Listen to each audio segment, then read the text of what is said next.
From the crossroads of entertainment and culture, to the stories that move the streets and shake the box office.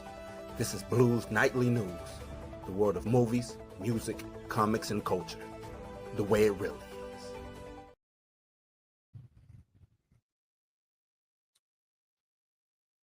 House gang, house gang, house gang, what it do? Y'all hear me? We good? My levels is good, my levels is good, my levels is good. Shout out to the mighty Wu-Tang, man. House gang, what is up? What's up? Welcome to Blues News. It's the only late night show where you get me, man. You get me. And then you get a little bit of pop culture news. You get a little Marvel news, some DC news, but you go get me, man, all in one sitting. I'm right here. Right here, right here. Big things popping, man. Apparently, this global summer box office didn't do what it was supposed to do. Did better overseas than it did over here. Excuse me. Which means that the Americans, us Americans, we probably tired of paying the $20 for a ticket, $30 for the popcorn that tastes like regret, staleness. You know what I'm saying? Overseas fans out here like, yeah, sure, man. I'm gonna go watch K-pop Demon World or whatever that is 5 times. You know what I'm saying? While we like, nah, I'll wait for everything to show up on Hulu. It seems like what's going on with the box office, domestic wise, and what's going on abroad, man. Then we're gonna be talking about DC, James Gunn, the homie Jimmy. You know, I call him Jimmy. The homie Jimmy, he announced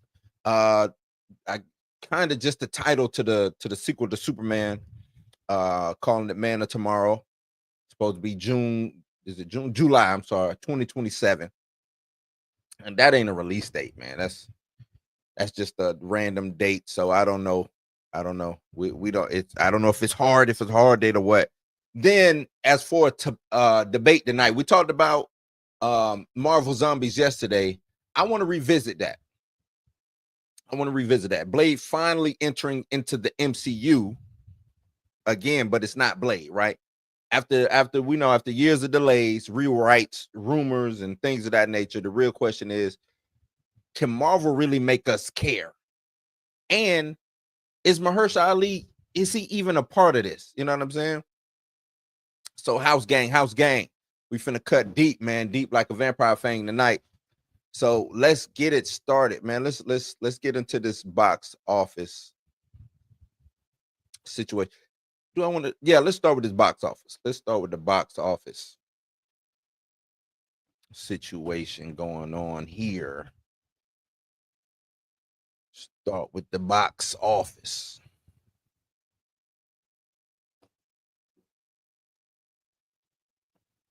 Yep. Where am I at? Oh, tripping. All right. So this is from the Hollywood Reporter. Says summer box office clobbered by kryptonite. Domestic revenue barely matches last year. Can y'all see that? Said the May to Labor Day season initially soared, but the global grosses took a nosedive as foreign movie ticket sales. As foreign movie ticket sales plunged further, and the glut of mail skewing tent poles battled for scraps in the U.S. Get out of here. Says whatever happened to the mantra "survive until 25," the go-to refrain for theater owners and Hollywood executives trying to remain optimistic when the box office kept slumping last year, with revenue lagging well behind pre-pandemic levels. Perhaps the mantra disappeared this summer when it became clear that not even the likes of Superman or even bigger and scarier dinosaurs could save the day. As the summer season wraps on September 1st, which it already did, Hollywood is facing the worst case scenario. May to Labor Day ticket sales in North America barely matched the $3.67 billion collected in 2024, even if the deficit was only $7 million. Piling in on Universal and Amblin's re-release of Steven Spielberg's 50-year-old movie, Jaws beat 2 new studio films domestically over Labor Day. Now that's crazy. So Jaws, they re-released Jaws and beat out brand new movies that was in the theater. And when I'm reading articles like this, I'm starting to see a trend. They want the people who spend the money to come back to the movie theater. See, they ran those people off. That's the whole Disney wanted to get the male viewer back, that Gen Z male viewer, because it ain't the Gen Z male viewer that's really coded language. It's not the Gen Z male viewer they wanted. They want the millennial viewer, the person with the money. They want that male viewer to come back to the studio, because you can't say I want the Gen Z viewer back when the Gen Z viewer was never there in the first place. Right? You can't say back when somebody was never there. All had assumed that this year's summer lineup would have strength to equal or surpass the 4.09 billion grossed in summer 2023, but it isn't to be, leaving studio execs and exhibitors in a state of shock as they wrestle with how to operate in a new world order where movie going might never return to pre-COVID levels. One studio that's still smiling is Warner Brothers, which has been a dazzling winning streak. Now, Warner Brothers has really been on the they've been on the tear, right? They've been on the tear. They kind of been the only studio, well, I ain't gonna say the only studio, but one of those real big prominent studios to happen to be doing it right, but it's still kind of make you want to ask, is this too little too late? You know what I'm saying? Like, y'all doing it right, but is the pivot too late? Is it too late? They go on to say, I'm very, very nervous for the future, says one top studio executive. There are all these studios and companies making movies. I don't think there's enough of an audience for them. That is not a sentiment theater owners or many other studios share. They think the solution is more product delivered to their big screens. And I'm going to say that's what they're wrong at. That line, I'm very, very nervous for the future. There are all these studios and companies making movies. I don't think there's enough of an audience for them. Absolutely right. Absolutely right. They need to take that quote right there, what dude said. I don't know what studio executive that is, but he's right. He's right. It's not enough audience for what y'all putting out. Not on the big screen, it's not. Because like I said, a lot of these, it costs a lot of money to go to the movies. A lot of money. Let alone, and that's just you by yourself, it costs a lot of money. So a solo date can end up being $50, $60 just to go see a movie by yourself. Now imagine dinner and a movie with a date, dinner and a movie with your family. You spending some bread, man. You are spending some money. So yes, it's not enough audience for them, because a lot of the audience is, I don't want to say penny pinching, but they're trying to save, or they're on a budget. You know what I'm saying? So they got to figure out a way to get the audience. They got to lower the prices. For one thing, they got to figure out, they're going to have to reset these prices. That's what I believe. They got to reset the market. Reset the market. How do they do that? I don't know, because normally when things cost something, you don't go backwards, right? You don't lower the price, but they got to figure, all of these companies got to figure out how to lower the price. Inflation is through the roof. Jobs ain't paying a livable wage. People still want their entertainment, but they would rather stay home to get their entertainment. But then I also read that piracy is up. So these streaming networks and channels and apps and stuff like that, people aren't even going to them, because that's expensive. Streaming it's expensive to watch it at home, and it's expensive to go out to the movies and watch. So it's like, what do I do? It's damned if I do, damned if I don't.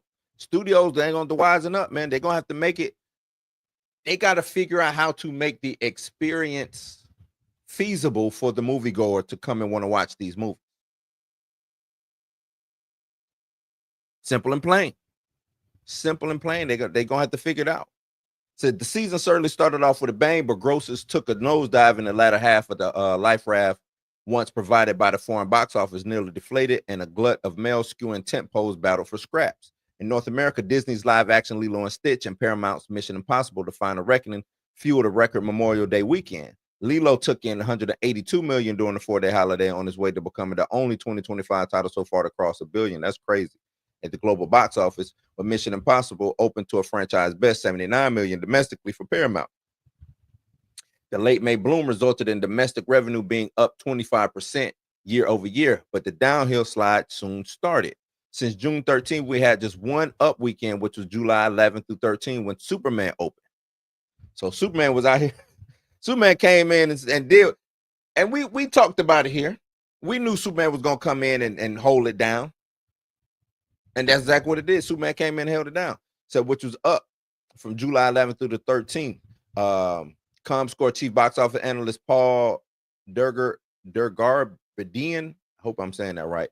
And beginning July 18th, the domestic box office have been down every weekend for 6 weekends in a row. The result, the year-over-year much-needed advantage has diminished to a mere 5%. Ain't nobody going to the movies, man. David Crier's consulting and research for Just Watch Media, which monitors trailer campaigns and movie-going habits, found that weeks ago, only 25% of people said that they prefer to wait to see a movie on streaming, a healthy sign. In more recent days, however, the number shot up to more than 36%. He says that it's hits mid-sized movies particularly hard, as well as being a major reason why the sheer number of people going to the cinema may never equal pre-COVID times. Now, with me hearing that, to me, the strategy might be some of these low to mid-tier movies, which normally are things that keep the box office afloat. They might just need to just straight to streaming with those movies, right? Those movies might need to just go straight to streaming. And I know it's hard to do because your money is made at the box office. But a lot of those movies, people aren't going, because if I can just wait a week or however, you're not keeping, because they're not keeping these movies in the movie theaters long. They're not. And that's a detriment to themselves. That's counterproductive to what they should be doing. They got to come up with a better plan, better blueprint for keeping these movies in and trying to keep the life of this movie going as much as possible. They need to figure out a way to keep it away from streaming as long as possible.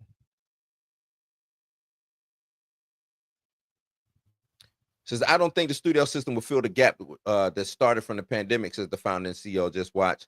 It's not as mass a market anymore. It's about even smaller group of people going to the movies more often. There's a lot more streaming and watching at home, like I just said. Mission Impossible was among numerous tentpoles competing for male eyeballs in the U.S. before the pandemic. A studio could rely on the foreign box office to make up any lost ground stateside. China alone could pony up 100 million to 200 million, if not more, in receipts. These days, a Western title is considered a hit if it earns just 50 million at the Chinese box office. So, and China ain't even rocking with us like that no more. The overseas market ain't rocking with us like that no more. The overseas market is not, and I think that's where Marvel went crazy. That's where a lot of these big days, they was talking about these tentpole movies. They was like, oh, we'll make it up overseas. We can get it easy 100 million, 200 million overseas, maybe from China alone. But once China say, I'm good on y'all. And I'm pretty sure the other markets follow suit. Another thing too is they got a booming movie economy over there.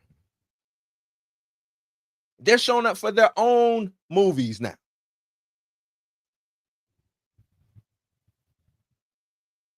Showing up for their own. So that's another thing that's taking eyes away from American movies over there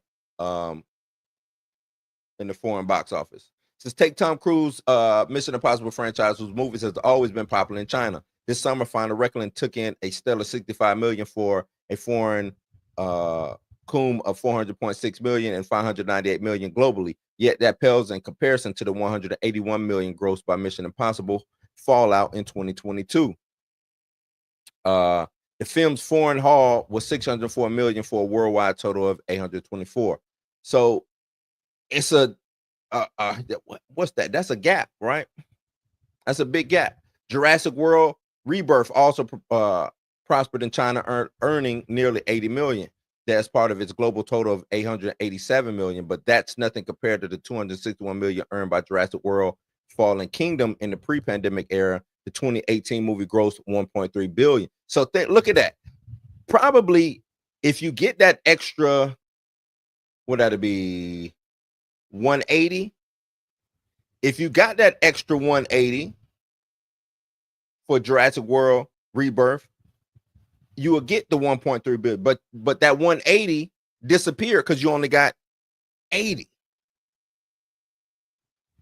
So yeah, the market is down overseas, big time. Big time. Ain't gonna read no more. Well, let's look at it. This is the summer box office heading into Labor Day. Can I make this bigger so y'all can see that? I want y'all to see this. Let's go through this. Yeah, whatever. Here you go. All right. So Lilo and Stitch was released May 23rd. Estimated budget 100 million. The Rotten Tomato score is 72%. Its domestic gross is 421. Its foreign gross is 610, which is a 59% total of its overall gross. It was the only movie this summer to do a billion, and that's crazy. We sat here and debated on what was going to do. Would Fantastic Four make a billion? Will Superman make a billion? I said, and I said who was going to win. I said Jurassic Park will win, then it'd be Superman, then it'd be Fantastic Four. That's how I was doing the summer, the battle of July, so to speak, right? And I was right as far as the order. I was just wrong as far as how much money these movies would make. Because Jurassic World almost did it, 847, but majority of its a lot of these box office is foreign. So the domestic gross is down. Domestically is down. What, except for somebody said horror in the chat. Horror is doing big. Weapons did 38 mil, a budget of 38 million, 94% Rotten Tomatoes, 120 domestic gross, which is 57%, 90 million overseas gross for a total of $210 million. You can't beat that. But when you get these budgets, Final Destination 50 million, Weapons 38 million. Look at what these horror movies is doing. Let me see, what was another? You know, I always wanted to know what Karate did. Did anybody go see Karate Kids Legends? Karate Kids Legends did 45 was a budget of 45 million. It did 52 domestic, 60 overseas for 112, which ain't bad, actually. Ain't bad. What else we got? Where's all the I Know What You Did Last Summer had a budget. Look at that, budget of 18 million. I Know What You Did Last Summer. I haven't seen it, but a budget of 18 million. It did 32 domestic, 31 overseas, 64. Can't say it flopped. It didn't make a lot of money overall, but it didn't flop as for its modest budget. Materialist, 20 million, made 85. They got to figure out to bring these budgets. They bring these budgets down, they'll be all right. They got to figure out how to do more with less. Because this Mission Impossible budget, y'all see this? 300 M's, 300 to 400 M's? And you only grossed 598?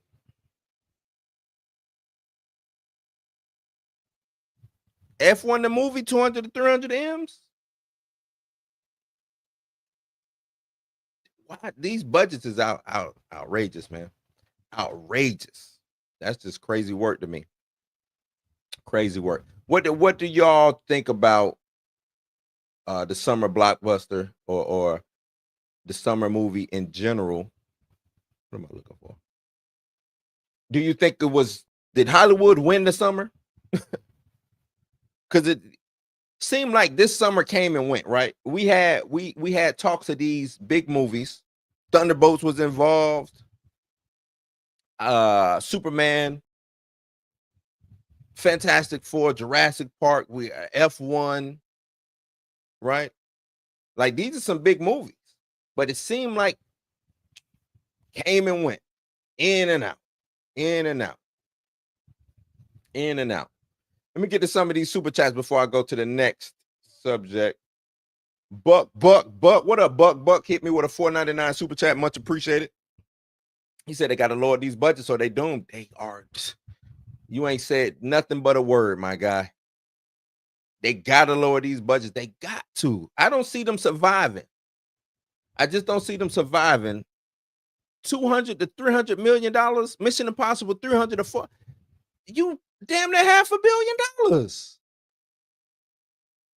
Damn near $500 million on Mission Impossible. How you gonna make? But see, that's when you thinking that you're gonna get. Which I guess Mission Impossible did get a big majority of the foreign box office. With they almost did $500 million foreign, but the domestic was nasty.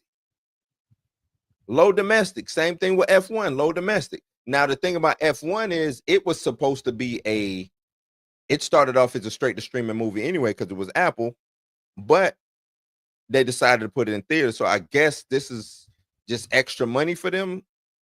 You know what I'm saying? What you want, Buck? Let me give you. Let me give you this. Cheetah's out of control. I'm out of control. This whole damn party's out of control. Got another super chat. Lawrence hit me with the $10. He said that's for the long walk budget. I appreciate it, man. I appreciate it. The car. Hey, I'm gonna go see it. We're gonna break this down.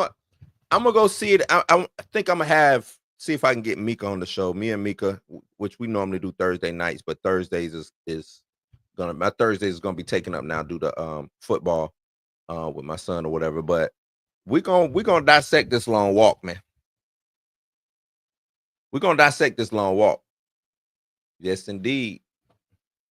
We're gonna dissect this long walk. Why won't my? But yeah, we're gonna dissect this long walk. Oh, that's why. That is why.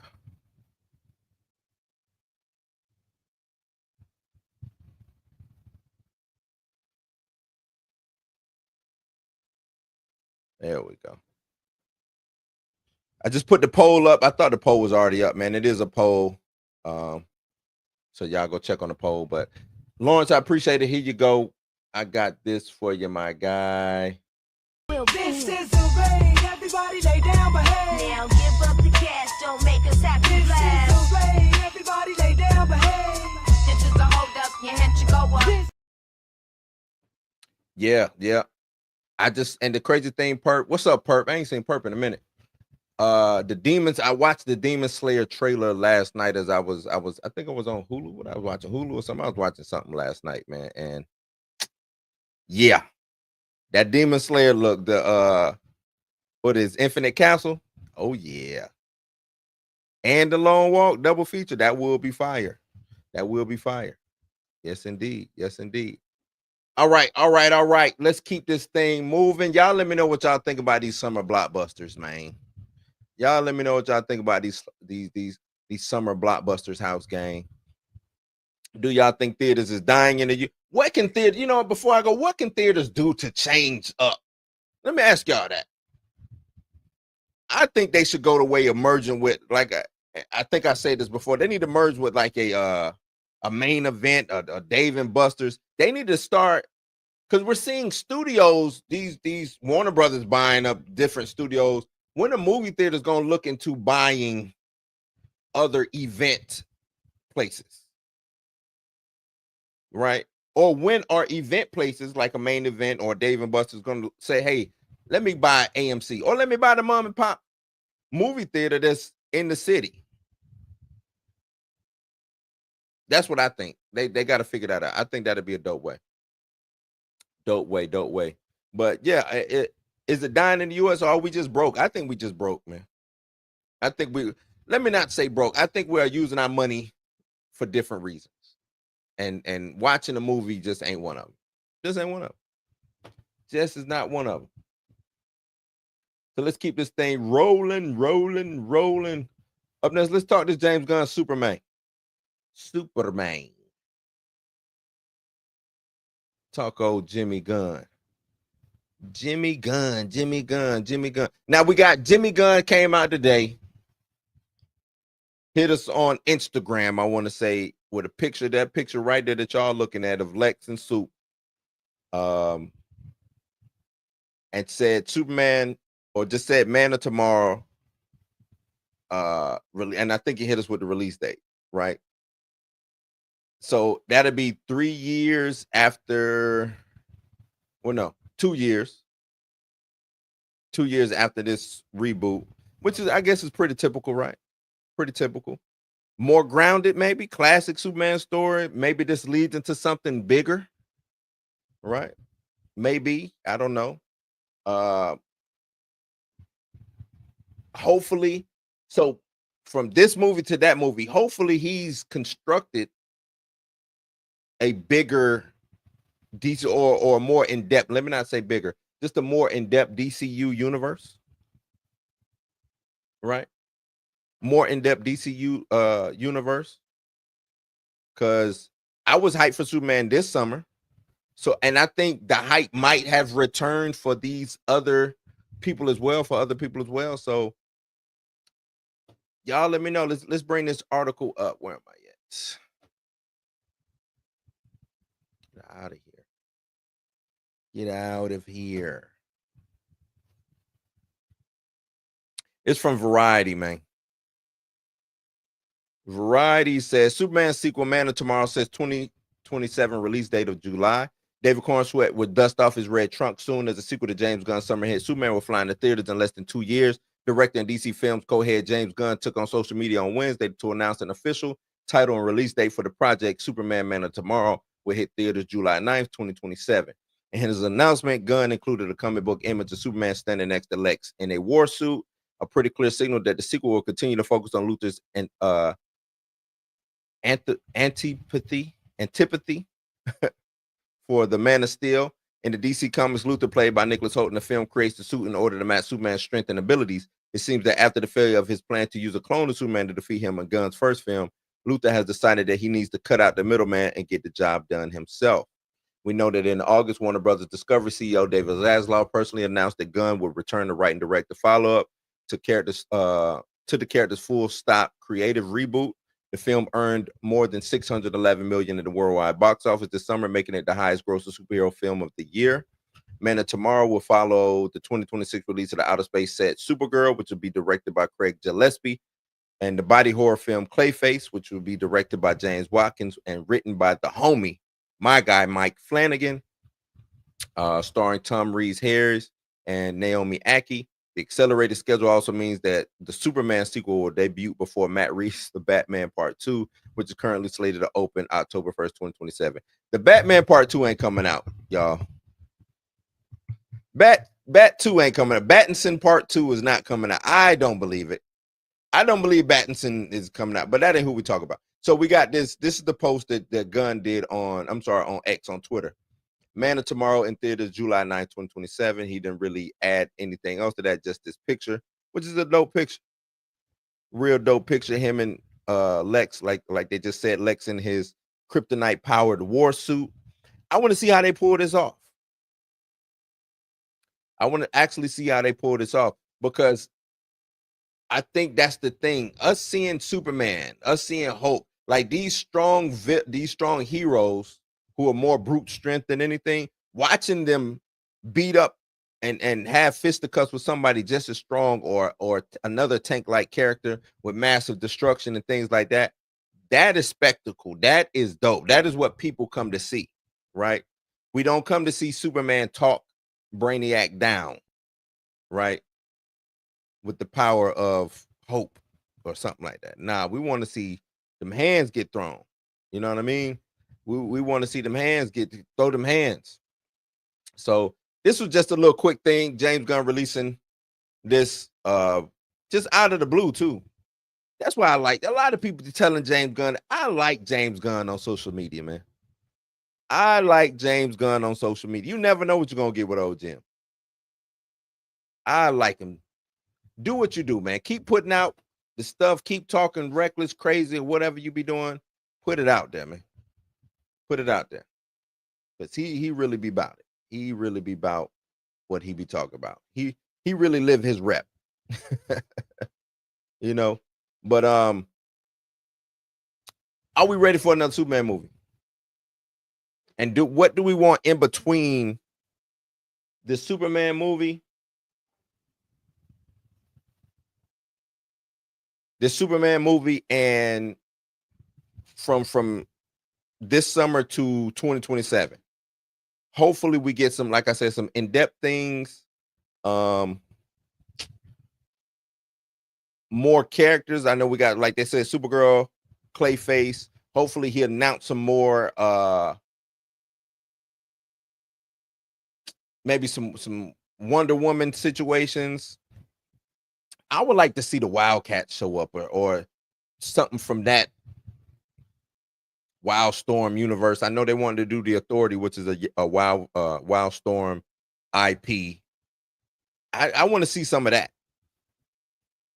I would like to see oh, I forgot we got the lanterns. They ain't even mentioned the lanterns. We got the lanterns also. I would like to see some of what is that, Static. I think they might have the rights back, or they negotiated some licensing. So we might be able to get some Static and some Icon and some Rocket and some hardware and you know, all of that. The Dakotaverse. Why I would like to see them start reaching into that. I think that'd be dope for it. I think that'd be really, because we're going to be getting a lot of different type of DC. They're not going to be pigeonholed into one tone, which I think is a good thing. I think it's an overall tone of, hey, we live in a comic book world, right? This is a comic book world, but at the same time, you'll get these different, like Clayface being a body horror movie. If they do the Sergeant Rock being a war movie, you know what I'm saying? Like stuff like that. And I think it'll work. I think it'll really, really, really work. Yeah, I think he kills it on social media, but I think he kills it. And yes, Wildcats would be flames. Fire, fire, fire. I think so. Perp said James is way more transparent than Marvel, to be honest. And yeah, I don't mind it, man. I think the transparency works because he's actually interacting with the fans, which means that he gets even though it seems like he's chronically online, but he is out taking his, you know, time, reaching into the minds of fans, seeing what the fans is talking about, seeing what direction he should go. I think that's what you do. Temperature checks. Does Marvel do temperature checks to see if you know what I'm saying? Or is their temperature check just the box office flop? If it works in the box office or if it don't work in the box, is that how they check the temperature? James Gunn checks the temperature with the fans, the paying customer, right? He probably got the Dropbox email. Hey, email me. Let me, you know what I'm saying? He might even answer email, random emails. And yeah, I know Lawrence. He lies, but who don't lie? Sometimes I gotta lie to get the hype going. I need the hype train going. So yeah, I throw a little fib out here, man. I throw a little fib out here. Yes, but Grifter. Oh, I had a dope little story. Dope little thought on how to bring Grifter into this, man.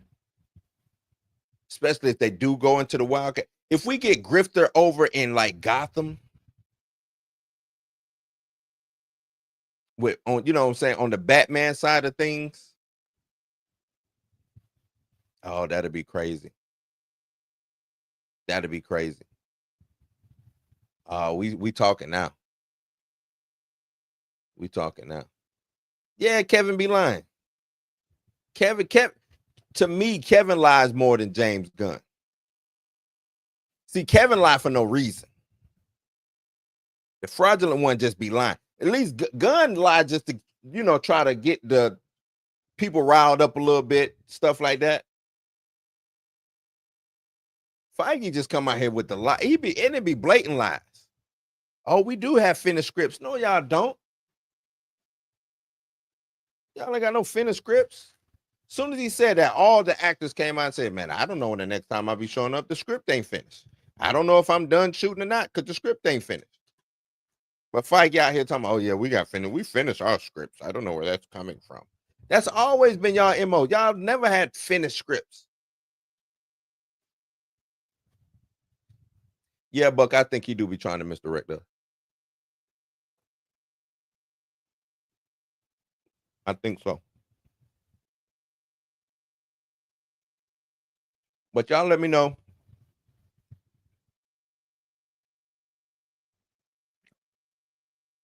My bad, y'all. Eating on camera. This is so rude. My bad being all rude. Y'all let me know what y'all think of this. Do y'all like the title, Man of Tomorrow? Y'all like that title, Man of Tomorrow? Because I'm thinking, I don't know if y'all remember, what was maybe 2 years ago, 2 or 3 years ago, the Man of Tomorrow comic, where they changed Clark's whole origin story. Like Clark was a Navy SEAL and all this other type of stuff. And his powers worked a little bit different. Let me see if I can bring that up.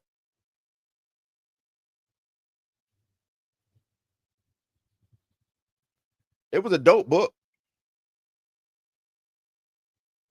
It was a dope book. If where is it at? I think it was Man of Tomorrow.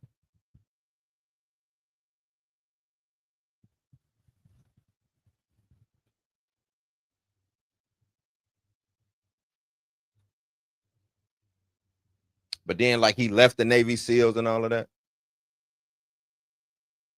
Yeah, Frank Miller reinvents Clark as they called it Man of Seal.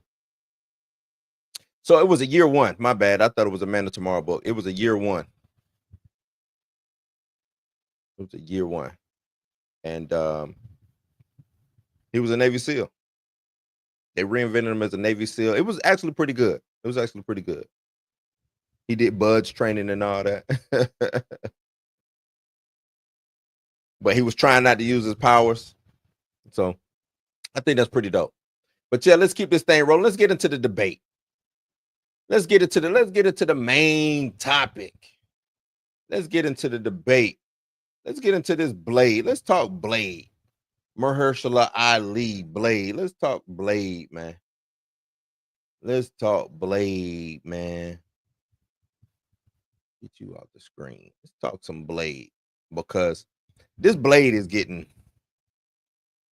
out of control. Yesterday we watched Marvel Zombies, and I brought it up a little bit, but as I was watching the homie John Campia today, and matter of fact, I'm gonna just play that's what I'm gonna do. I'm gonna play the John Campia video, because it got me a little, I'm like, yeah, I think me and John on the same page. Like, I just don't think Mahershala Ali is ever going to be showing up for this. And this kind of makes me think that he's not coming back, right?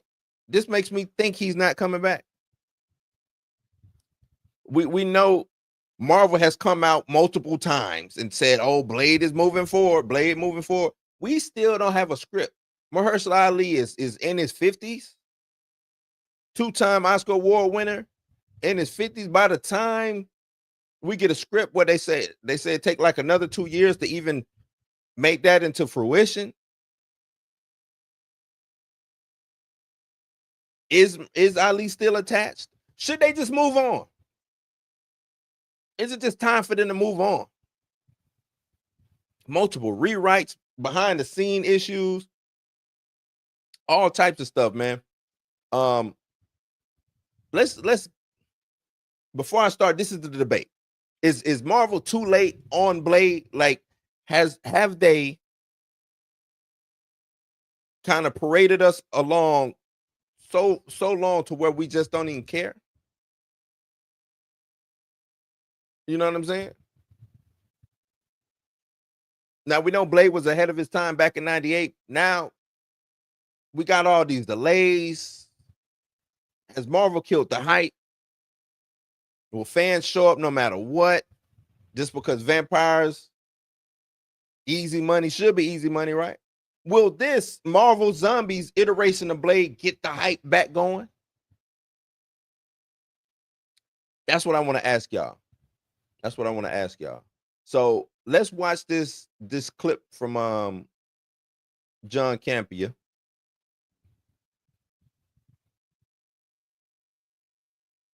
Real quick. You know, it was 6 years ago.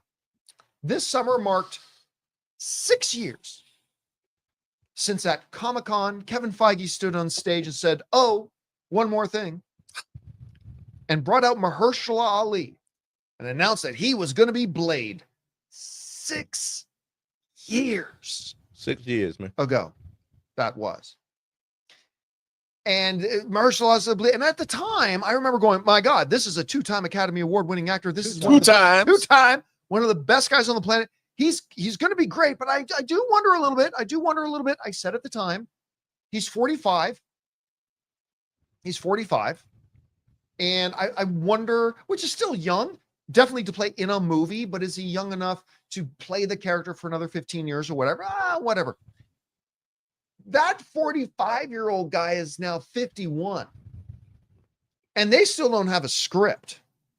And it takes 2 years to make movies like this. It takes a while to get it going. Once they do get a script, then they got to do pre-production. And by the time they actually start rolling cameras, I don't think it's an exaggeration to say Mahershala Ali could be 53, whatever. So there have been whispers for months now, for over a year, that maybe Mahershala Ali might be stepping away from playing Blade.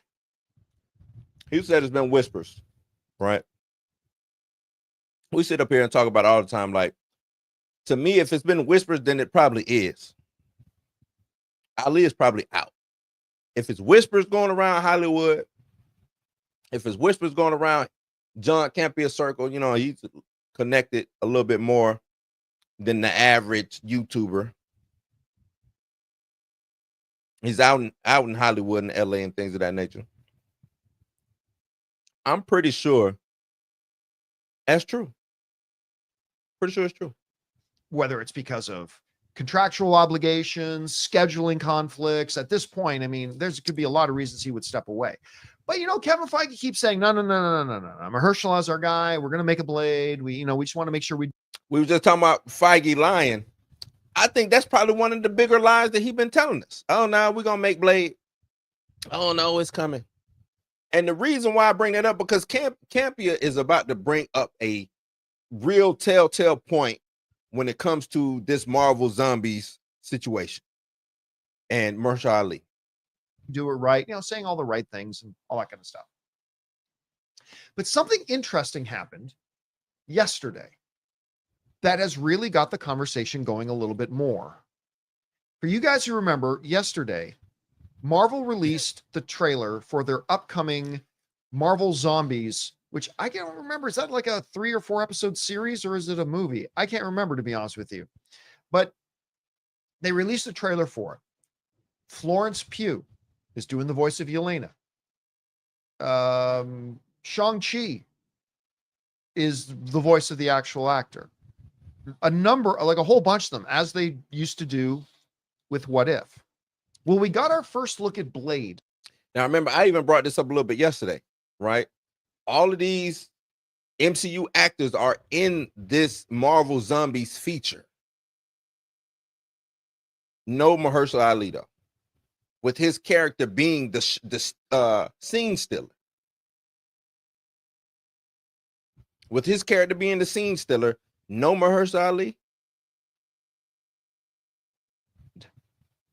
in the trailer.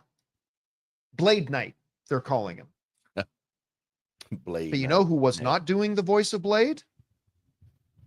Wasn't Mahershala Ali. Now, not every single character that has been represented in What If has always and necessarily been voiced by their movie counterpart, but most of the time they were. So let me say this. Does Mahershala Ali not doing the voice of Blade, when Simu Liu, Florence Pugh, like all these other people are coming in and doing their voices, does that automatically 100% mean that Mahershala Ali's days as potentially being Blade are over? No, I don't think so. I don't think just that necessarily automatically means it's not true. But it certainly does get you wondering. Because Kevin Feige has been asked a lot over the past couple of years, are you still doing this movie? And is Mahershala Ali still the guy? There has never been in the last number of years a better opportunity for Kevin Feige to really lay that down Yep. than to say, oh, here's our new trailer. By the way, Mahershala Ali doing the voice of the trailer. Because you know what? Mahershala Ali only needs about 3 hours. Come into the sound booth. Here's the lines we need you to read. Read those lines. Great. You're done. You're wrapped. We're going to edit these into the show. You're good to go. There was not a more wide open, most easily set up out for Kevin Feige to put to rest this whole thing that Mahershala Ali's still our guy. He's still Blade. Than to simply come in for a couple of hours one afternoon, record some lines of dialogue, and be good and say, see, he's our Blade. I'm going to pause it there because he's absolutely right. They can't even get Mahershala Ali to come into, he didn't even have to really show up to their sound booth to do the stuff, to do the voice acting. They can't even get the voice actor for Blade to show up to voice Blade. They had to go outside and get, who'd they get? Tom, what's my man's name? Can't even remember my man's name. What's his name? I was just looking at it.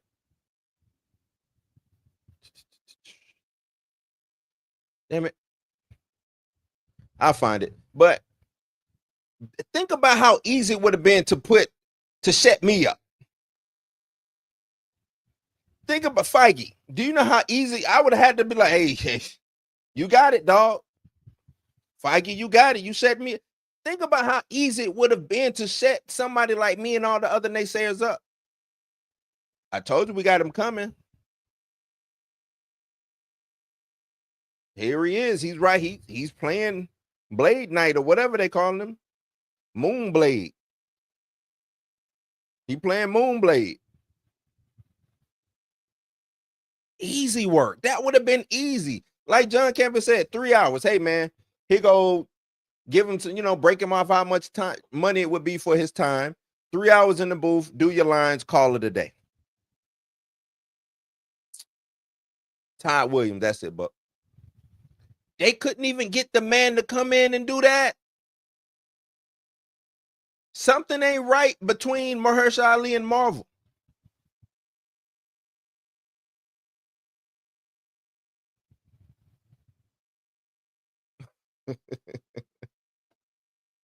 Say there can be only one, huh?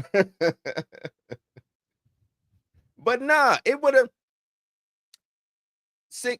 If Feige does something right, I'll be the first one to praise him if he does something right. If Marvel does something right, I don't mind praising. If he do right, he do right. I just want good product. At the end of the day, I want good product, and I just want it to make sense. That's it.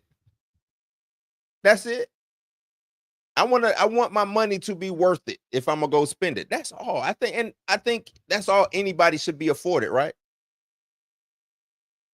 That's all anybody should be afforded. If I'm gonna spend my money, I want it to make sense for me to spend my money. But think about this. They couldn't get Mr. Ali to come in. And the crazy thing is, he might only be in 5 minutes of this 4-episode Marvel Zombies. That scene we saw with him doing what he did, that might be the only scene we get from Blade. And you mean to tell me they couldn't get him to come in and do that? He might not even have a lot of lines. They call me Moonblade. You know what I'm saying? That might be the only line he got. And I can't stand a suckhead. That's it. So they had him come in and do what he said at the end of Eternals. You sure you can handle that, Mr. Whitman? Or whatever he said. So you mean to tell me you can get him to come in and do a disembodied voiceover for Eternals, which ain't got nothing to do with Blade? But then when it's time for Blade to show up, you can't get Mahershala Ali to come in and even show up to voice it? Mr. Ware in the building, what up, what up? That's crazy work to me, man. That is crazy work. Let's keep this going. So do I think him not being the voice of Blade automatically means he's done as Blade? No, not necessarily. But I'll tell you what, Rob, today I am less a believer that he's going to end up being Blade than I was 2 days ago because of it. It just seems to me there was absolutely no rational explanation when you have all these other characters but coming back and doing their voices. If you're actually going to have Mahershala Ali as Blade, I cannot think of a single legitimate reason. Like if it took 5 months of filming, I would get it. You needed 3 hours. I can't think of a single reason not to have him come in. So automatically he's out? No, that's an overreaction. But again, Rob, today I less am inclined to believe that he's actually going to be Blade now than I was 2 days ago, because I can't think of a good excuse why you don't have him do the voice. Anyway, you see this. There's some people talking about this online today, like, why wasn't Mahershala the voice? Does it do anything to your belief, positive or negative, about Mahershala being Blade in a live action thing, considering he didn't even do the voice for this? I have to say, in this particular instance, not really. Only because the only time we've ever heard Mahershala Ali at all doing the character's voice is at the end of Eternals, which is just for a moment. And he's never played the character. And the Blade incarnation that we're watching on this show is not really Blade, I don't think. Like we talked about, it's like a hybrid. It's the What If universe. Yeah, it's a hybrid character. And since he hasn't actually played Blade, I believe so, yet, there's no inclination for him, because most of the characters that come and recreate their voices, we've seen before. We've seen in movies before. We haven't actually seen, and I don't think that Mahershala Ali is necessarily going to be charitable, nor if he was charitable, I don't think his lawyers, his agents, and his manager would be like, oh yeah, go do 3 hours in the voiceover booth, because all that would do is fuel the fact that he's still playing Blade. And I'd be like, no, I'm not doing. Even so, listen to what Rob is saying. Rob is saying that Mahershala Ali won't show up to do it because that'll fuel that he would even be in the MCU. And I think they so far apart, they're not even they're not in the same building, let alone the same city. Probably not even in the same state when it comes to, like you said, the lawyers, the agent, the talent agency talking to Feige and Marvel. I think it was a big facade. I think they pulled my man's in who wanted to do it, and they didn't give him the necessary resources to carry out the vision.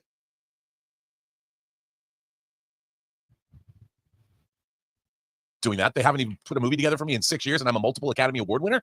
How hard can it be? And we know from the Designing Hollywood interview that I did with Ruth Carter, who later went on to do Sinners, that she was deep into designing a period costumes from the 1920s that she was able to repurpose for Sinners. So we know that they were deep down that road. And it's like, I don't think Mahershala Ali is in any hurry to do any favors for Marvel. Even that by itself, if your relationship. Six, say what he said. What did he? You heard what I said, man. You heard what I said, Six. You think you can handle that, Mr. Whitman, or whatever the hell he said? Some dumb shit, and that was it. Something like that. Chip is so strained that saying, "Hey, in 5 months, would you mind coming into the studio for 2 or 3 hours one day?" Yeah. If your relationship is so strained that you're going to say no. By the way, here are characters from the MCU that have done the voices of their animated counterparts: Haley Atwell, Chris Hemsworth, Tom Hiddleston, Chadwick Boseman, Michael B. Jordan, Benedict Cumberbatch, Paul Rudd, Michael Douglas. Michael Douglas did it. Mark Ruffalo, Karen Gillan, Sebastian Stan, Frank Grillo, Josh Brolin, Samuel L. Jackson, Jeremy Renner, Dominic Cooper, Kat Dennings, Tessa Thompson, Denai Guerrera, Michael Rocker, Pam, Kurt he did. Russell. He went to Jurassic Park. You couldn't get for one day. And so I don't think you're wrong in your assessment, Rob. I'm just saying, even with your assessment, to me, that tells me if Mahershala is sitting back, it's like, I don't even know if you guys are going to get me my movie made. I don't feel like doing any favors for you. That doesn't sound like a happy household to me. No. So, but then again, he hasn't played the character. He hasn't played the character yet. But we've known for 6 years it's supposed to be his that's character. The thing. If you can't figure out how to make you've got 3 other Blade movies to look at to see what works and what doesn't. And the fact that you can't get a Blade movie, when you even have David Goyer, who wrote The Dark Knight, going, hey, I did write those other Blade movies, so if you need some help, I'll toss off one of my ideas to you. I mean, I think the Marvel Cinematic Universe, I think they just didn't know what to do.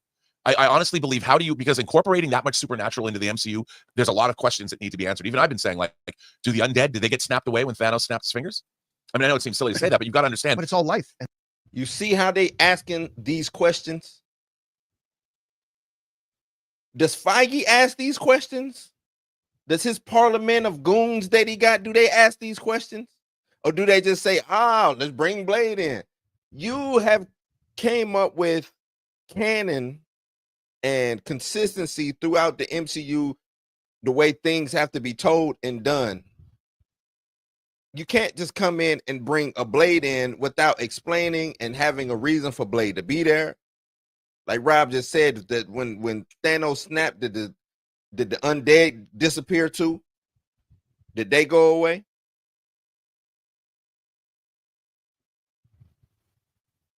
Where has Blade been this whole time? And I'm gonna get to y'all super chats. I know I'm gonna get to them. I'm gonna get to them. And they're not alive. Well, right, but What happens with but they vampires? still are predators that are feeding on a certain amount of That's true. resources. So that's the thing. I don't think they ever thought that through. And I think part of the problem they've had is, okay, if this is true about vampires and they existed in the 1920s, where are mutants? Where are superheroes? Where's the rest of, how did this happen? And what does that mean? Are there lots of, because Blade doesn't just come along with vampires, he comes along with a lot of other stuff. I mean, the X-Men fought Dracula. So how do you do that? I think that they realize, oh, this isn't as easy as we thought. All right, guys. Well, listen, at the end of the day, for me, Nah, I it's don't easy. think this automatically means that Mahershala Ali is not going to be Blade. It's easy. It is easy. Spike TV. Hey, that TV. I think it get a bad rap. I fuck with Sticky Fingers as Blade. I fuck with old Sticky, man. But no. Listen to what they just said. Ali ain't doing no favors to come in and do a 3-hour voiceover, some voice acting work for Marvel. Who wouldn't want to show up and do some voice acting work real quick? That should be easy work, right? 3 hours. Hey, what y'all need me to do? Where the script at? Okay, boom, boom, boom. But then at the same time, it's like, oh, y'all got a script for this, but y'all ain't got no script for my movie. Y'all got a script for Blade Knight or whoever this dude is, Moonblade, but y'all ain't got the script for my movie. Why is it so hard to get my shit done, but we can get Blade fighting zombies? We could have did this with my movie. You can have me fighting zombies or derivative of in my movie. It ain't hard. Like I said, man, they just paint themselves into a corner for no reason. For no reason. To me, it's not hard to set up Blade. It's not a hard thing to set up Blade. And like Pam said, you can't get this Oscar award-winning actor to come in and just waste his time like that, man. They done wasted six years. We got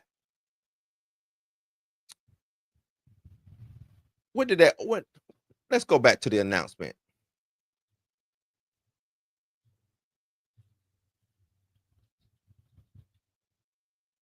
Because I think everything that they announced was made except for Blade.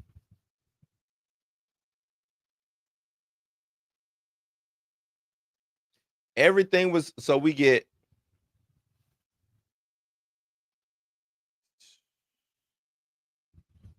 pull this up. So this is what was announced at Comic-Con 2019 at San Diego, right? Eternals made, Falcon and the Winter Soldier, Shang-Chi, WandaVision, Loki, Doctor Strange Multiverse of Madness, What If, Hawkeye, Thor Love and Thunder, Black Widow, and Blade. Now, out of all of them,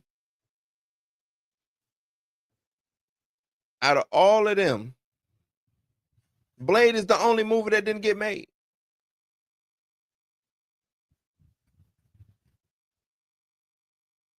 Out of all of them, Eternals got made. Falcon and the Winter Soldier was made. Shang-Chi and the Legend of the Ten Rings was made. WandaVision and Loki was made. First two things on Disney Plus. Doctor Strange Multiverse of Madness was made. What If should have stayed wherever it was at, but it was made. Hawkeye made. Thor Love and Thunder. They should burn that script. They need to erase that from the Marvel mythos. But it was made. Black Widow made. Blade, we gonna keep trying on this one, dog. We're gonna keep trying. That ain't weird to y'all. That ain't as Dr. Umar said, you don't find that suspicious? How can all these things get made but this one movie? How did Blade fall through the cracks that hard? But then you want me to have faith in Feige. In Feige we trust. Yeah, I trust him to fuck some shit up. I trust him to not know what the hell is going on.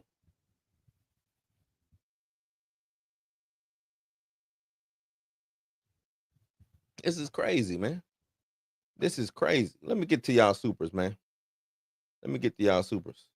Q came through with a $10. He said, I say move Ali to producer, bring back Snipes and tell a story of the last ride post-credit scene. He gets snatched into the void for DPW. Snipes and D&D, DD and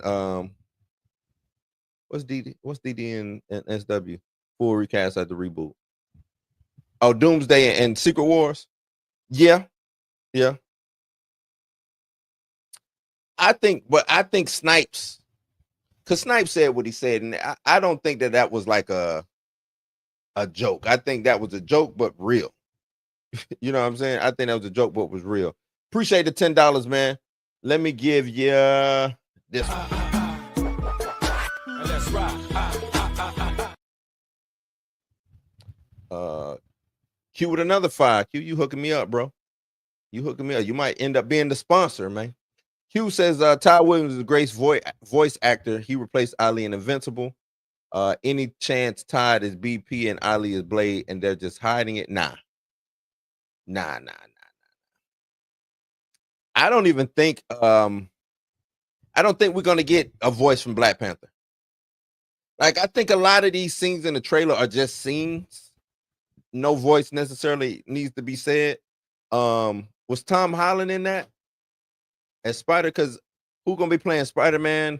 Because if in that one scene it was Spider-Man, Black Panther, and who was that? Can't remember the other scene, but those three was jumping out or whatever, and it was Black Panther with the one leg eaten off by the Scarlet Witch who ate his leg off or whatever. But yeah, we don't need necessarily voices from them, right? Now I want to see if they do the voice for Black Panther, who is it? And like I said yesterday, if they can recast the voice actor, which was Chadwick Boseman, then they should be able to recast the actual actor. That's how I look at it. Let me give you this, man. I love gold. The look of it, the taste of it, the smell of it, the texture. Buck hit me with a $4.99. Appreciate it. He said the fact that they announced it with the release date, knowing they didn't have a full story ready to go, is major insane. That's like the definition of knowing that y'all don't write like that. Knowing y'all don't have the creative staff to even get down like that.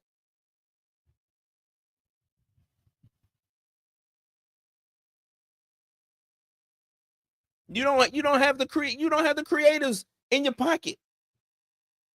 Who gonna write Blade? Bo DeMaio? And salute to him, but really?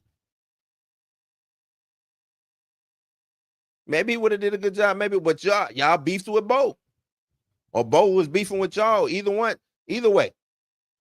beefing with the talent. I'm gonna get this other one out of the way too, Buck, and Buck say for the $1.99, I'm cool with Thor 4 getting erased. All 4, yeah, just erase that off the timeline, right? Erase that directly off the top. Just get that on up out of here. That don't exist.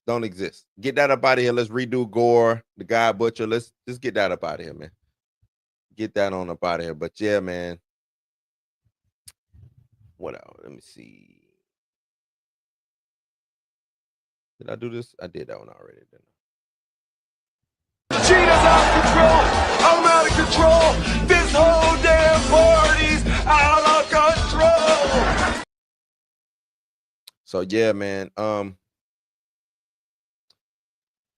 Has this long delay, because we got the poll up, has it delayed Blade's momentum? And I'm gonna say yes. I think Blade is dead in the water, right? I think it's dead in the water.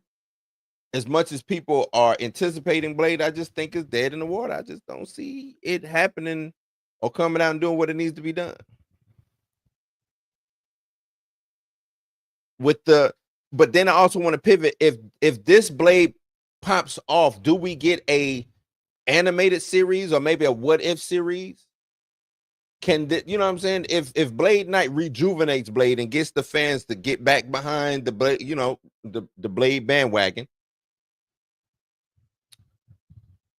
should they do a Disney Plus series or you know what I'm saying? Should they just repurpose the movie to a series?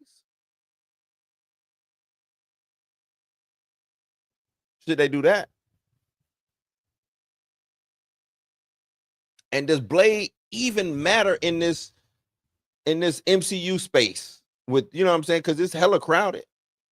This MCU space is hella crowded. It's a lot going on. Where does Blade fit at? Where does Blade fit at? Q say Ty Williams is also playing BP. Is that in the credits? Let me, you know what? Let's hit the IMDb.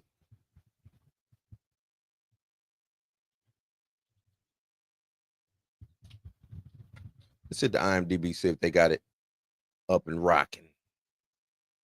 See what the cast is. You say he playing BP too. That's Ty Williams just came in and took over, huh?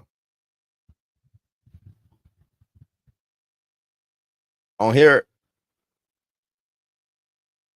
excuse me. On here, they just got him listed as Blade, and it just say, well, like I said, one episode. They couldn't get Mahershala Ali to show up for one episode. One episode. They couldn't get this man to show up for one episode. So yeah, they don't have anybody. Let me share this with y'all.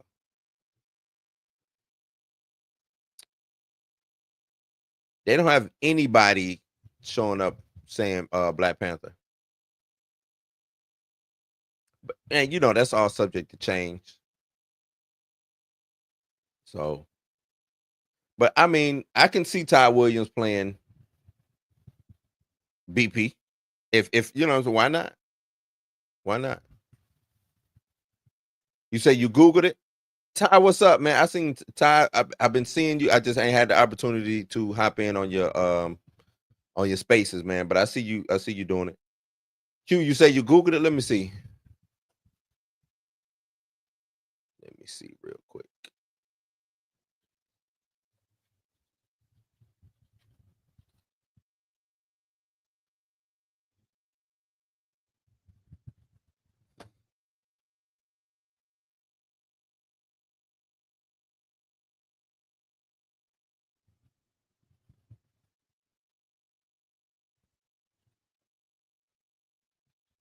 Because I want to see who is playing old T'Challa. I'm not seeing where they say he's gonna be Blade. What did you see that at? That's what the AI overview told you. Nah, my AI overview says no, Ty Williams is not playing Black Panther T'Challa in Marvel Zombies. Instead, he is voicing Blade in the animated series, yada yada yada.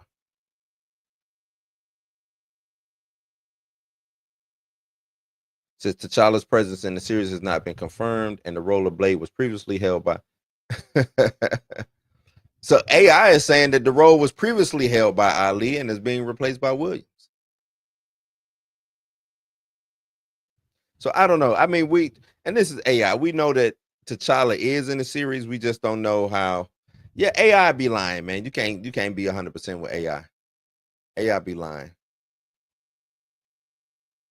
AI be lying. So this is from, let me share this. This is every character appearing in the Zombies. Shang-Chi, Katie got some. She got the 10 rings or something. She's shooting fire out of her hands. I didn't even notice that. Death Dealer, Captain Marvel, Okoye, Abomination, Captain America, Steve, Hawkeye, Elena. There's Blade, which is a dope design. I don't mind that design. This is dope. Namor, Kate Bishop, Thanos, and see Black Panther, but So this says, sadly, Chadwick Boseman will not be voicing T'Challa in the Marvel Zombies due to his passing. However, the voice actor portraying the character has not been revealed. And I don't think we get a voice actor. I just think we get this scene right here. Doctor Strange, Spider-Man, T'Challa in the middle. I just think we get a scene. I don't even know if it's going to be big. Spider-Man and Scott Lang, Scarlet Witch, Red Guardian, Ghost, Miss Marvel, Valkyrie, John Walker, Ironheart, Khonshu, Jimmy Woo. A lot of people in this. Thor, Hank Pym. Why I thought that was a War Machine. That's Hank Pym, though, ain't it? Janet Van Dyne, Baron Zemo. That's it. That is it. Q, what you just sent me? You sent me your AI, man.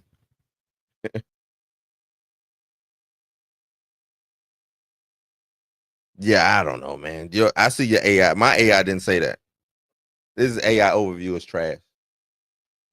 Not Jamie Foxx. Hey, I could see Jamie playing Black Panther.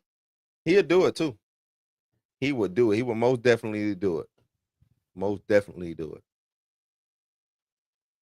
But yeah, this is becoming like a pet peeve of mine. Because James Gunn would never. Jimmy Gunn would never leave my guy out here high and dry like this, man. That movie would have been, we would have been hearing so much. James Gunn would have been online talking so much stuff about a Blade movie and how he's getting it ready. He would have been dropping concept art.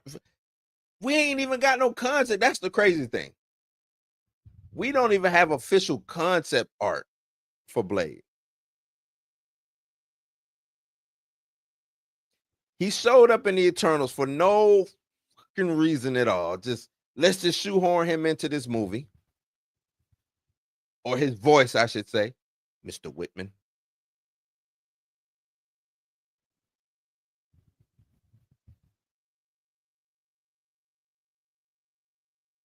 James Gunn would never. No, he's not in DC. I'm not saying that he's in DC. What I'm just saying is, if James Gunn had Ali over there in DC, whatever project that Ali has over there would be fast tracked. And James Gunn to be on Beyonce's internet or Al Gore's internet, you take your pick, every day or at least once a week, giving you an update, letting you know Blade is coming or whatever movie it is. He will let you know. Right there to let you know.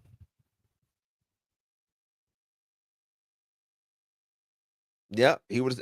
We doing this movie? It's getting done. But the thing is, he would have gave you tangibles. He would have gave you tangibles. But at least I think so. He would have just think about how fast Superman came. He announced Superman. He at least was like, all right, here's the book that I wanted. He gave us just the same thing that he does, that he just did today. Here's a picture. This is what we're looking for. This is the look we're looking. You know what I'm saying? Things that we're doing the research right now. Maybe couple months later, he'll be like, all right, this is the costume. Or some concept art. Remember how we was all tripping when they showed Superman putting a boot on while in the back you had the little alien thing and everybody was like, why is Superman all calm when the city under attack? But that was just Jimmy giving us some tangibles, letting you know, no, this movie is real. It's a real movie. The great Mahershala Ali is in this movie and we are doing it. It would have been a release date. Pam said, the closer you will get to Blade, the smoke and Stacks wardrobe and centers. You right. But even looking at that, I wonder what, or she probably hadn't even done the Blade wardrobe yet. She probably was just putting the wardrobe together for the people in that, you know what I'm saying, in the movie. Because I'm thinking what is oh, I don't know. You know what? Didn't Stack have a Blade And he had like he had a blade that you just don't get, that didn't nobody really carry around. He had like a vampire killing tool. I wonder if that is a carryover. Let me see if I could bring, because he had a knife with the spikes on it. That was stacked, right?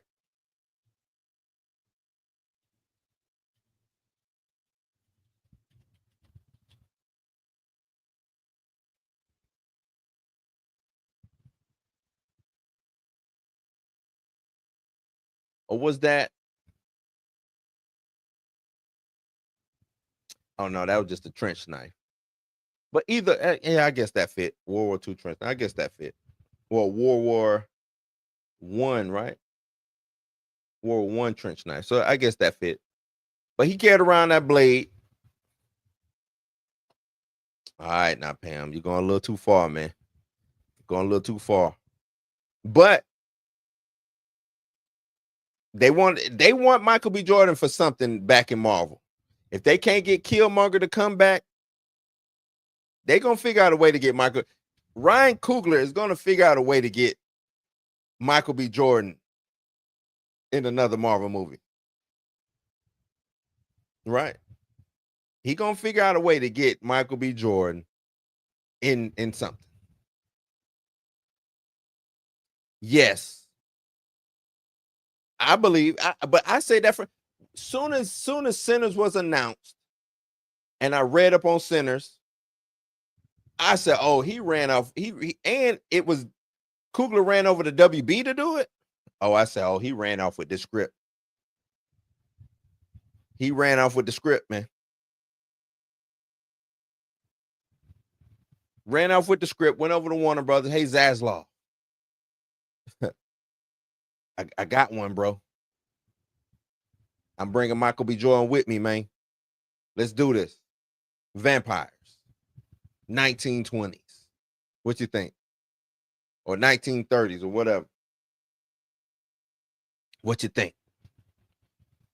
Zaslav said, "Let's do it." Zaslav like, "You got that? You stole that? You got that from Feige?"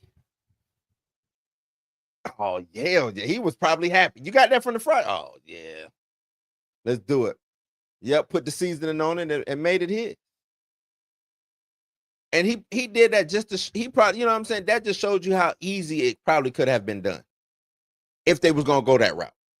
Even though I think Blade in the 1920s, 1930s is stupid, but hey, if he just on a mission tearing through whatever rural city it is, killing vampires, so be it. Well, they would have been in Louisiana, right? If he would have been in Louisiana, killing vampires, cool. No, I don't think so. This is what I think the concept of vampires in the South during this time period is what, because remember, Blade has not had a script. I think they've had concepts and things of that nature. When I say he ran off with the script, meaning he ran off with the concept. Vampires, rural South, Jim Crow era South, Louisiana, because that's what Blade was supposed to be at. Coogler just pushed it over another state. That's all. He just pushed it over a state and added some other lore to it. But yeah, no, I think that concept, the concept of vampires in the South, rural, Jim Crow era, he ran off with that. He used it first because they weren't using it. I think he just said, "I'll take it."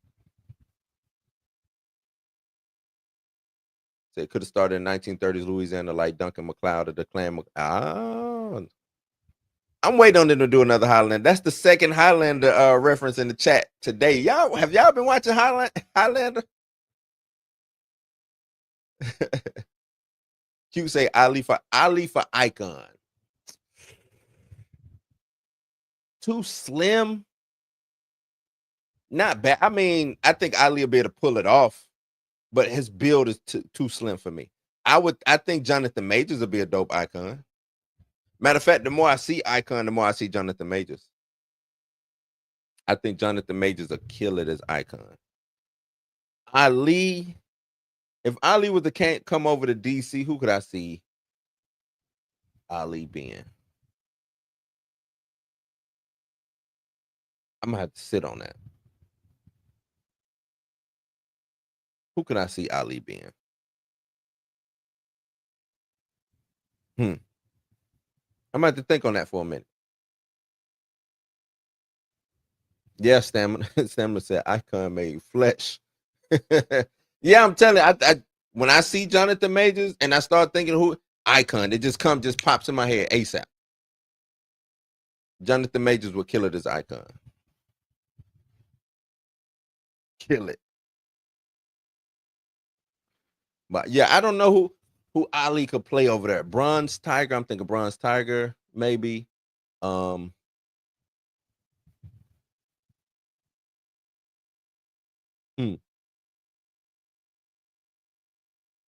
don't know.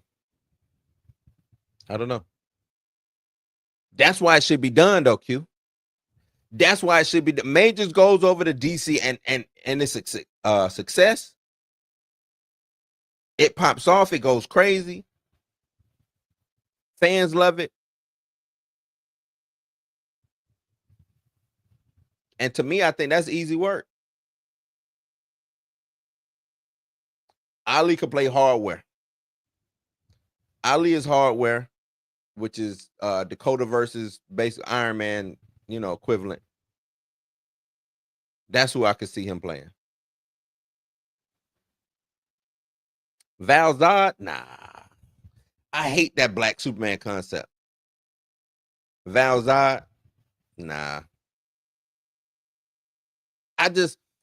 Reason why I don't like when, because they want to be diverse, that they take a white, you know what I'm saying? And I kind of hate to go here, but they take this white character and then try to place us into the white character, shoehorn us into the white. I don't like that, Pam. I don't like that they did that with Falcon. You know what I'm saying? I just don't like that. I think it's messy. I think it takes away from the identity of said black character that's doing it. Because to me, it says this black character is only relevant because they got an S on their chest or they carry that shield. Nah, I don't rock like I think it just takes away from the character. It takes away from the character. That ain't a bad prediction. Not a bad prediction. I feel the same way about Miles in that regard.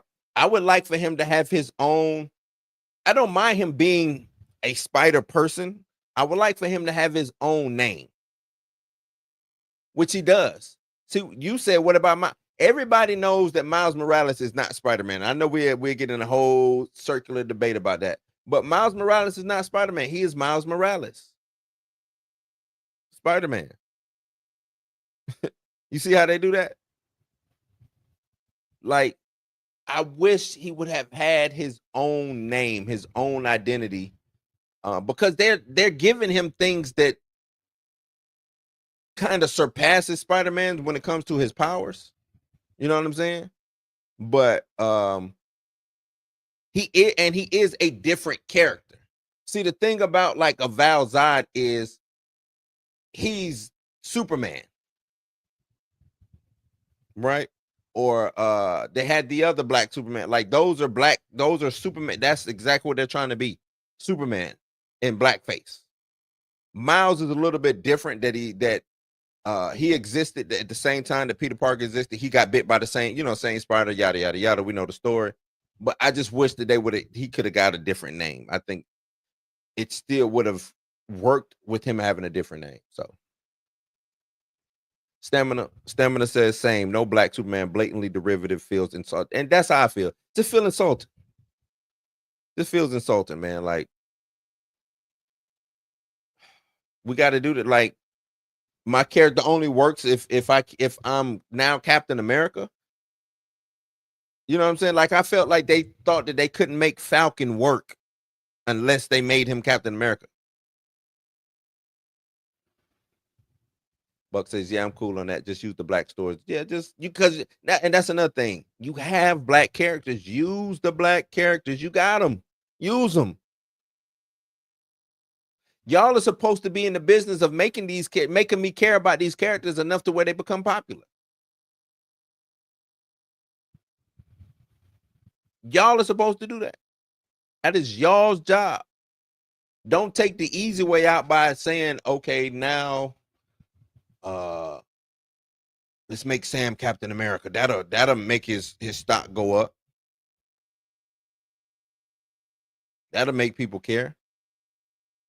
You doing that for a mini series, in and out, cool. But making him be that's who he is, like that ain't who he is, the Falcon. You know what I'm saying? I think so. I think Obama was a Superman too. See how that's disrespectful. That's disrespectful. To try to get black eyes on your book, you made Obama Superman.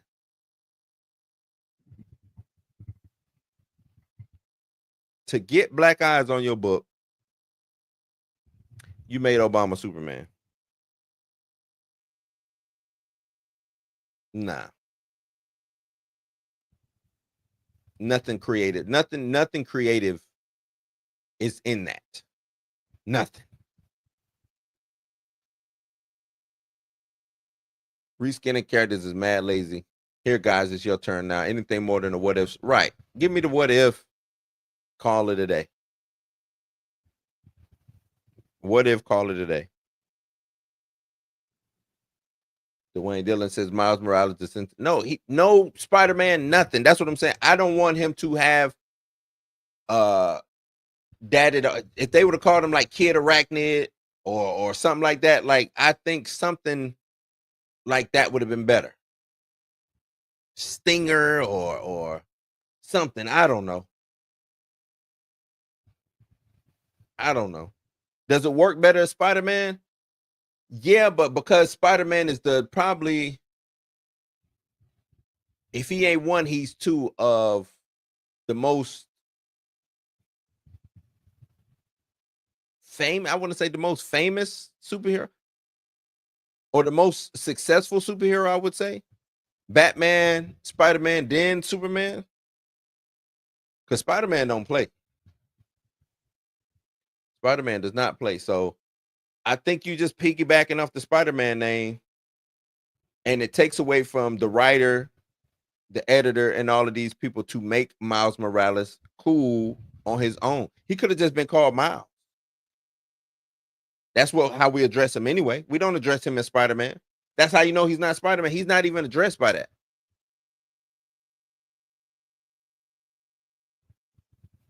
But with another $4.99 says, what if Marvel and Sony split characters? One gets Miles, the other gets Peter. I think they don't have to split characters. Sony has Miles, right? Marvel is the one who don't have the control of Spider-Man. Sony has has the control of Spider-Man, and Sony let Marvel do what they do. But yeah, Sony has Miles. They just haven't put a live action Miles out to the masses yet, but they got Miles. They've done Miles movies. They've given us, the Spider-Verse situation. And even in that, we get Peter Parker in that. So they can do, Sony has Spider-Man. They just haven't been using the other characters that are associated with Spider-Man correctly. So let's go with this. Cheetah's out of control. I'm out of control. This whole damn party's out of control. So yeah, man. Let's wrap this thing up. Let's get on up out of here. Let me see what the poll looking like.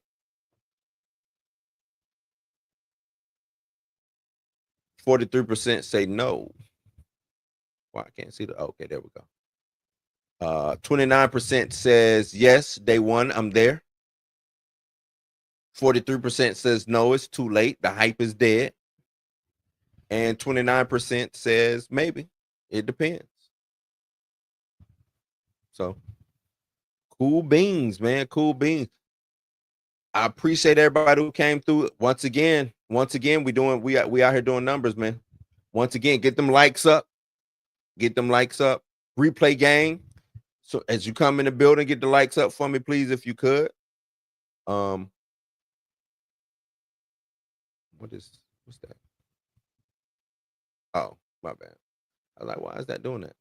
But yeah. I like using these polls and these questions. I think that's dope. I like using these polls and these questions. Where am I at? Let's get on up out of here.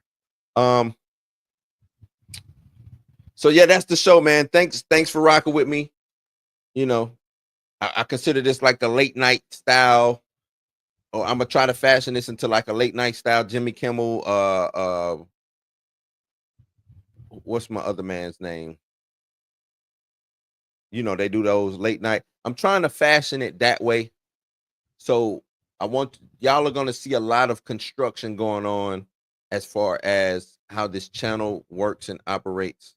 So, but yeah, don't forget to like, share, subscribe, smash that like button. Come back to, not tomorrow. Not tomorrow. Tomorrow's Thursday, right? So I won't be here tomorrow. Friday, I should be here Friday. Me and Mika's supposed to be recording a video on Friday as well. So I have double duty on Friday. But yeah, I'm Blue. You're you. This has been Blues News. You ain't got to go home, but you got to get the hell up out of here. Take it easy. Be safe. Peace. And Audi 5000. And like that there, we are gone. This concludes today's broadcast from Blues News. We hope you enjoyed tonight's programming and the time we've shared together. Right. Always be about being authentic. Drop like that dropped to what it was March, so that we added to the slate on the strength of an exception. So I think it's confidence. I think that Blues News is dedicated to bringing you the very best in pop culture, music, and conversation, serving viewers everywhere, every day. On behalf of our staff and crew, we thank you for watching. We'll return tomorrow with more entertainment, insight, and fun for the whole house gang. Good night and good luck.